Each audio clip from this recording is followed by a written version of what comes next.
হুব্বি পাখি। গাজীপুরের কালিয়াকৈর থানার রিফাত দিনের পর দিন যার মন কেবলই অনলাইনে ভেসে বেড়াত। সামাজিক যোগাযোগ মাধ্যমের রঙিন জগতে তার পরিচয় হয়েছিল কিশোরগঞ্জ জেলার করিমগঞ্জ থানার একটি মিষ্টি মেয়ে, নাম ছিল তার সাইমা সুলতানার। প্রাথমিক কথা হয়েছিল ভুট্টা নিয়ে। প্রথম দিকে তা ছিল সাধারণ বন্ধুত্ব, কিছু হাসিমুখের ইমোজি আর টুকিটাকি কথার আদান প্রদান, হালকা বিনোদন। কিন্তু সময়ের সাথে সাথে সেই বন্ধুত্ব রূপ নিতে শুরু করে এক নিবিড় ভালোবাসায়। তাদের অনলাইন কথোপকথনগুলো গভীরতা পেতে শুরু করে, একে অপরের ভালো লাগা, মন্দ লাগা, স্বপ্ন, আকাঙ্ক্ষা সবকিছুই তারা ভাগ করে নিতে থাকে। সাইমা হয়ে ওঠে রিফাতের হুব্বি পাখি, তার মনের সবচেয়ে কাছের মানুষ।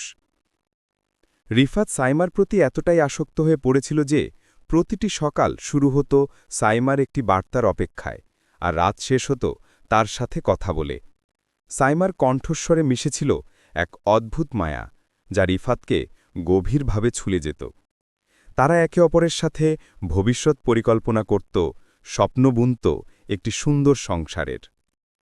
অবশেষে সেই দিনটি এলো দুজনের একটি পরিকল্পনার সূত্র ধরে।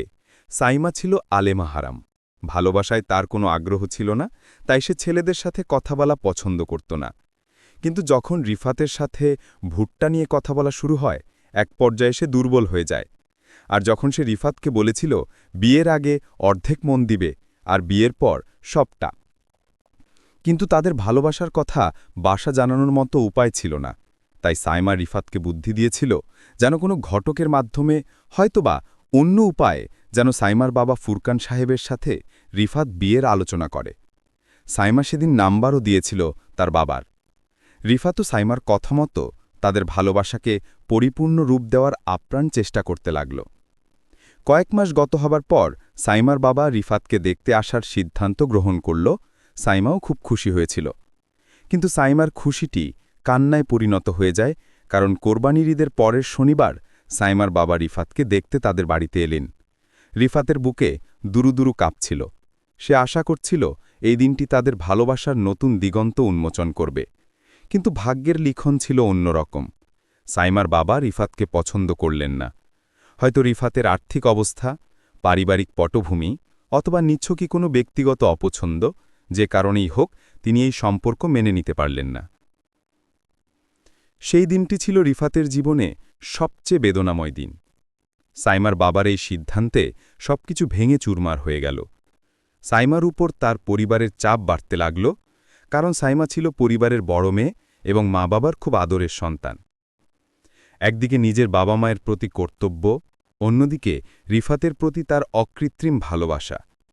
সাইমা এক কঠিন পরীক্ষার মুখোমুখি হল। অবশেষে পরিবারের সুখের কথা ভেবে তাদের ভালোবাসার পবিত্র সম্পর্কটি বিসর্জন দেওয়ার কঠিন সিদ্ধান্ত নিল সাইমা। একদিন হঠাৎ করে রিফাত আবিষ্কার করল সাইমা তাকে সব জায়গা থেকে ব্লক করে দিয়েছে। কোনো যোগাযোগ নেই, কোনো বার্তা নেই, কেবল এক নীরব নিস্তব্ধতা। রিফাতের কাছে মনে হলো যেন পৃথিবীটা এক নিমেষেই থমকে গেছে। তার হুব্বি পাখি, যার সাথে সে স্বপ্ন দেখত একটি সুন্দর জীবনের, সে এখন তার নাগালের বাইরে। দিন যায়, মাস যায়। রিফাত চেষ্টা করে সাইমাকে ভুলে যেতে, নিজেকে বোঝাতে, কিন্তু সাইমার স্মৃতিগুলো যেন এক অদৃশ্য সুতোয় বাঁধা পড়েছিল তার হৃদয়। প্রতিটি বিটেলে যখন সূর্য অস্ত যায়, রিফাতের মনে পড়ে সাইমার সাথে কাটানো সেই মিষ্টি মুহূর্তগুলোর কথা। রাতের আকাশে চাঁদ উঠলে তার মনে পড়ে সাইমার মায়াবী দুই চোখ। রিফাত জানে সাইমা হয়তো তার পরিবারকে খুশি রাখতে এই কঠিন সিদ্ধান্ত নিয়েছে। সে সাইমার এই আত্মত্যাগকে সম্মান করে, কিন্তু তার নিজের ভালোবাসা তাতে একটুও কমেনি। হয়তো সাইমা আর কখনো ফিরে আসবে না, হয়তো তাদের দেখা হবে না আর, তবুও রিফাত আজও সাইমাকে ভালোবাসে। তার মনে সেই প্রথম পরিচয়ের মুগ্ধতা, প্রথম ভালোবাসার অনুভূতি আজও অমলিন। হয়তো কোনো একদিন সাইমা জানতে পারবে আজও রিফাত তার হুব্বি পাখিকে একই রকমভাবে ভালোবাসে। এই ভালোবাসার কোনো গন্তব্য নেই, কোনো চাওয়া পাওয়া নেই। এটি কেবলই এক বিশুদ্ধ অনুভূতি, যা রিফাতের হৃদয়ে চিরকাল বেঁচে থাকবে, এক নীরব দীর্ঘশ্বাসের মতো।